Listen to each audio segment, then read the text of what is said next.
I don't know if I'm recording. I'm assuming I'm recording. This is really frustrating. Okay, but if I'm not, then hey, I go back and do it again. I got nothing but time, right? Okay, I've got the background all messy. There was some person, and you know who you are, who said, hey, can you just like keep it messy back there? It always looks so perfect.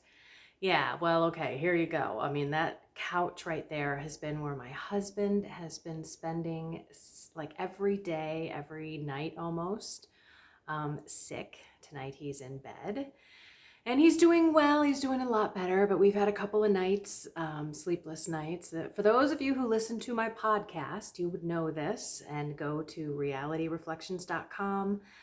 You know, some of you people probably don't even know what a podcast is.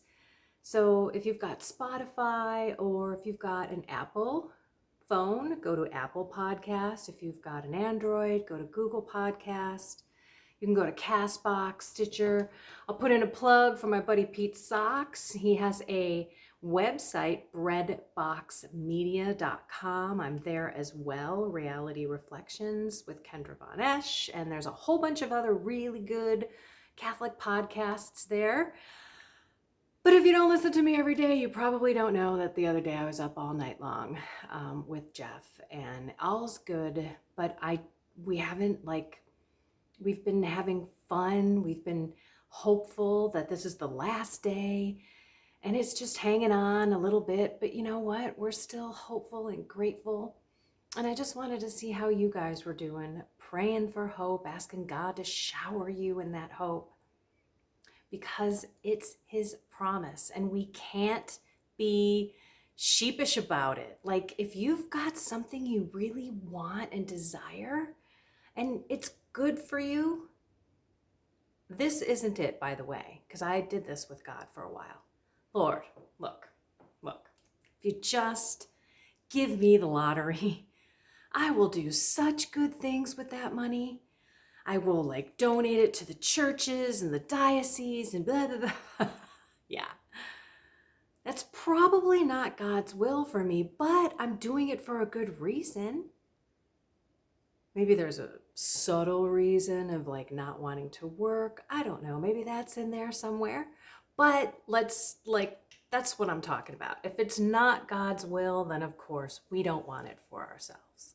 But if it is God's will, and we think it's really aligned with our good, the greater good, it's a good witness, then be persistent, be patient, don't give up. Be a pain in the butt.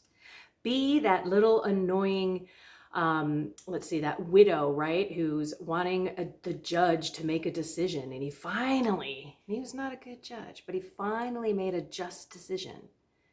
So keep harboring that cry out to God, that faith, that throw out of the lifesaver. That's not life jacket. What's the circle? Lifesaver? I shouldn't. Why does that not sound right? Throw out the rope and let God lead you. Somebody put in the comments what I am totally brain cramping on. Thank you. Okay, but don't give up. And we have another week coming up. Are you getting closer to God? Do you know his voice? Because we got to live the 2 commandments, 1 and 2. And the first one is getting closer to God, deepening your relationship, knowing his voice in your life. Yeah. And when you do that, then he will come into your heart. He will purify it. He will transform it. He will sanctify it. And you will be able to love yourself and love others, those who you never thought you could. That's because God is in your heart and in your life, because you know his voice, because you allow him time to speak to you, because you give him your heart and you surrender to him every day. Hope, it's such a great thing. Keep hope alive. That's a beautiful phrase. It's there for a reason. But keep your hope in God. Today in the readings, we talked about don't have trust in princes and man.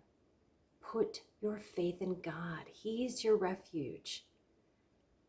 And if you're not reading the readings every day, my goodness, please start. The more you read the Word, the more the Word reads you. Alrighty, everyone, I will let you go on your hopeful day.